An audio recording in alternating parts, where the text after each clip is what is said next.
In 1974, a small family moved into a Victorian-era home in the remote town of Hinsdale, New York.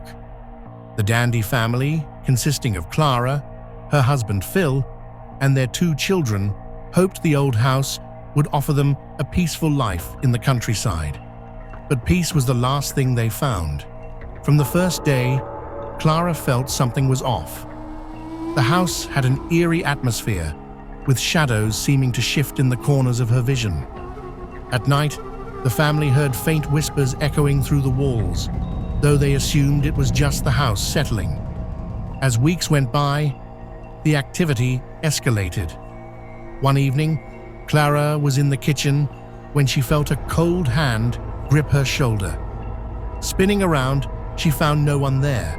The children reported seeing dark figures standing at the foot of their beds, watching them silently until they screamed for their parents.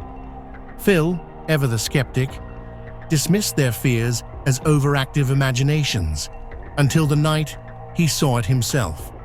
Waking up in the middle of the night, he saw a woman in a white gown standing at the edge of the bed. Her face was pale and decayed, her eyes sunken but glowing faintly. She pointed toward the basement door before vanishing. Driven by fear and curiosity, Phil decided to investigate. Armed with a flashlight, he descended the creaky stairs into the basement, where the air grew colder with each step.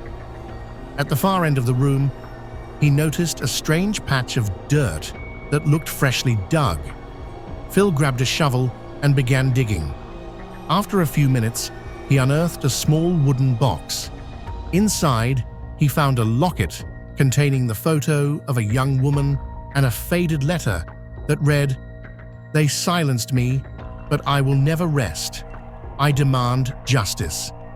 Researching the house's history, the Dandys discovered that in the late 1800s, a woman named Mary had lived there. She was rumored to have been murdered by her husband, who buried her body on the property and claimed she had run away. The whispers in the house grew louder after the discovery, often calling Clara's name. Objects began to fly off shelves, doors slammed shut on their own, and the family frequently heard blood-curdling screams echoing through the halls. Desperate for help, they contacted a priest to perform an exorcism. During the ritual, the walls trembled violently, and an inhuman growl echoed through the house. The priest claimed the spirit was too powerful to banish entirely, but managed to subdue it temporarily. Unable to endure the torment any longer, the family moved out, leaving the house abandoned. To this day, the Hinsdale house remains one of the most haunted locations in America, with visitors claiming to hear whispers and screams, and some even reporting being touched by unseen hands.